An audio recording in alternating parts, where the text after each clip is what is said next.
당장 내가 이 3천만 원이 필요한 사람은 파산을 할 수 있어도 개인회생을 선택하는 사람이 있을 수가 있고요. 나 이거 필요 없고 당분간 쉬었다가 파산을 하고 다시 사업을 하든지 다시 구직을 하면 된다, 이런 사람은 파산을 선택하는 게 더 유리하겠죠. 그런데 왜 이런 차이가 생겼느냐? 그러면은 개인회생과 개인 파산 중에 뭐가 더 수익료가 비슷한가요?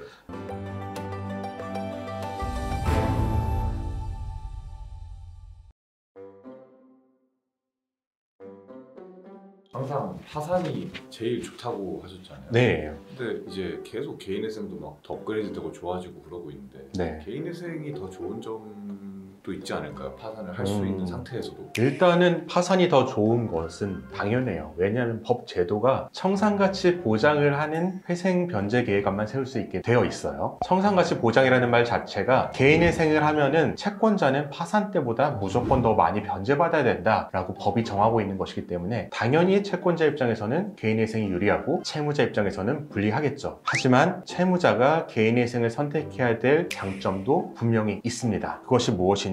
바로 개인회생을 하게 되면은 채무자가 재산을 유지할 수가 있어요. 간단한 예부터 들어보면은 내가 자동차를 가지고 있다면 개인회생을 하는 사람들은 이 자동차를 그대로 유지하는 경우가 많습니다. 그런데 파산을 하게 되면은 이 자동차를 당장 팔아서 빚을 갚아야 돼요. 재산이 간단한 건 자동차지만 사무실의 보증금이 될 수도 있어요. 집의 보증금이 될 수도 있고요. 이런 재산을 파산은 다 처분을 해서 변제를 해야 되는 것이지만 개인회생은 본인이 원하면 이것을 유지하면서 3년의 기간 동안 변제를 할 수 있게 되는 겁니다. 이게 무슨 말이냐? 예를 들어서 저한테 은행에 예금이 3천만 원이 있어요. 그런데 저는 개인 사업자이기 때문에 매달 사업을 운영하려면 운영비가 1,000만 원 정도 들어가요. 그럼 3천만 원을 가지고 있는 게 좋겠죠. 또 어떤 일이 생길지 모르니까. 그리고 저는 채무가 1억 원이 있어서 개인회생 또는 파산을 하려고 합니다. 두 가지 다 할 수 있는 조건이 된다라고 했을 때 파산을 하게 되면은 내가 가지고 있는 3천만 원을 다 변제해야 돼요. 남길 수 있는 재산은 없습니다. 대신에 면책이 빨리 되죠. 그런데 면책이 빨리 되지만 내가 하고 있는 사업을 그대로 유지하는 건 불가능하겠죠. 파산을 하면은 재료도 못 사고 인건비도 줄 수 없게 되니까요. 하지만 내가 개인회생을 하게 되면은 이 3천만 원을 그대로 유지하면서 청산가치 보장, 즉 36개월의 변제계획안이 또는 60개월의 변제계획안이 이 3천만 원 이상이 된다면은 개인회생 절차를 통해서 면책을 받을 수가 있고,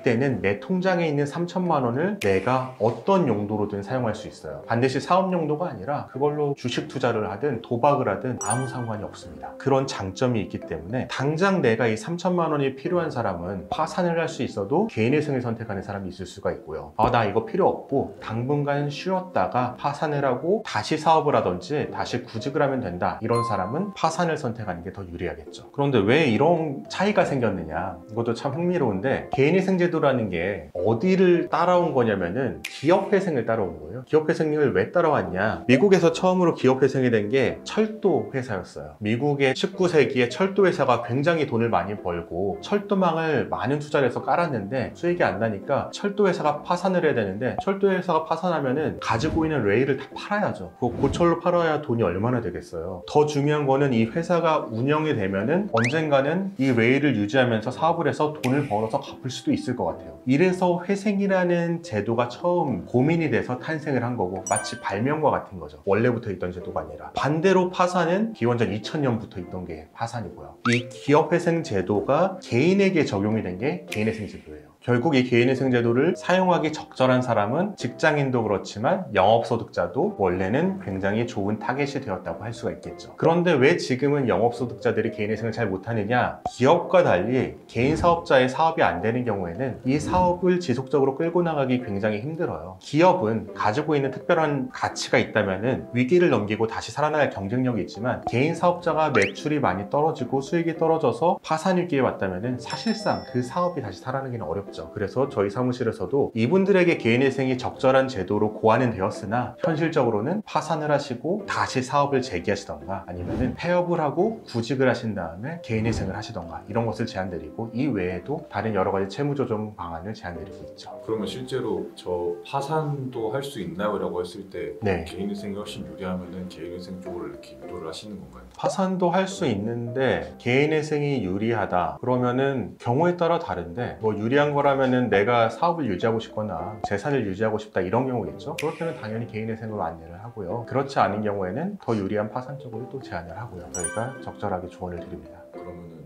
개인회생과 개인 파산 중에 뭐가 더 수익률가 비슷한가요? 영업 비밀이라서 개별적으로 상담을 주시면은 답변을 드리겠습니다.